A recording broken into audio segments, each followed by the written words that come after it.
PoK में फैल गई खबर, मोदी की सेना मचा रही गदर, आतंकियों की खुद रही कबर। कश्मीर में चल रहा अब तक का सबसे बड़ा ऑपरेशन, आसमान में मंडरा रहे इजरायली ड्रोन, जमीन पर उतार दिए गए जासूसी कुत्ते। ब्लैक कमांडो का चप्पे चप्पे पर पहरा, पलक झपकते ही नस्तनाबूद हो रहे भारत के दुश्मन। 3 दुश्मन, 3 ठिकाने, 3 ड्रोन के निशाने। पाकिस्तान की उड़ी नींद, कहीं एक और स्ट्राइक ना करते भारत। मोदी ने दिल्ली में बनाया वॉर रूम, आतंकियों के खात्मे का देख रहे लाइव स्ट्रीमिंग। चुटकियों में ढेर किए जा रहे आतंकियों के बिल, चारों ओर घना जंगल, ठीक से सूरज की रोशनी भी जहां नहीं पहुंच पाती, वहां पहुंचकर भारत के इजरायली ड्रोन कर रहे तांडव। कोकेरनाग में भारत के दुश्मनों की सफाई की पूरी कहानी। सेना ने आसमान से भेजा जासूसी ड्रोन, जंगल को स्कैन करके लगा लिया आतंकियों के ठिकाने का पता। जब तक पलक झपका पाते तब तक तबाह हो चुका था अमन और चैन के दुश्मनों का ठिकाना।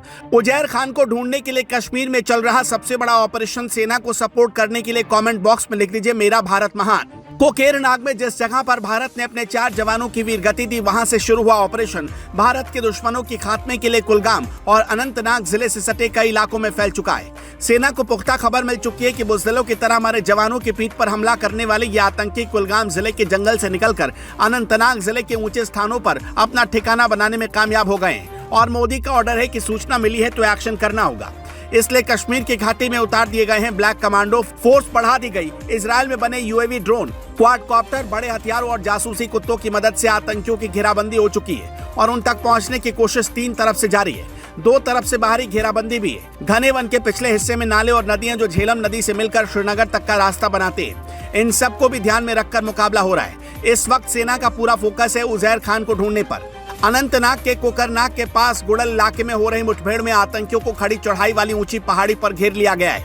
कोकरनाग के जिस इलाके में कमांडो का घेरा है, वहां दूर तक घने जंगल का फायदा उठाकर आतंकी ऊंची जगहों पर छिपे हुए हैं। इन्हीं में से एक है उजैर खान, जिस पर 10 लाख रुपए का इनाम रखा गया है, जो सारे आतंकियों को लीड कर रहा है। उजैर खान अपने ग्रुप के साथ 4 अगस्त को कुलगाम जिले में दाखिल हुआ था। उस घटना में भी 3 सुरक्षाकर्मी शहीद हो गए थे। आतंकी उस दिन बच निकले, लेकिन उनकी गतिविधियों की सूचना लेने की कोशिश बराबर जारी थी।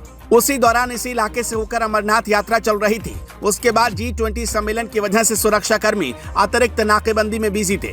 उधर बारामूला तक पहुंचा सर्च ऑपरेशन तो 2 आतंकियों को गिरफ्तार भी कर लिया गया। दोनों में से एक बारामूला का रहने वाला मीर साहिब है और दूसरा बारामूला के स्टेडियम कॉलोनी का रहने वाला मोहम्मद आरिफ चन्ना है।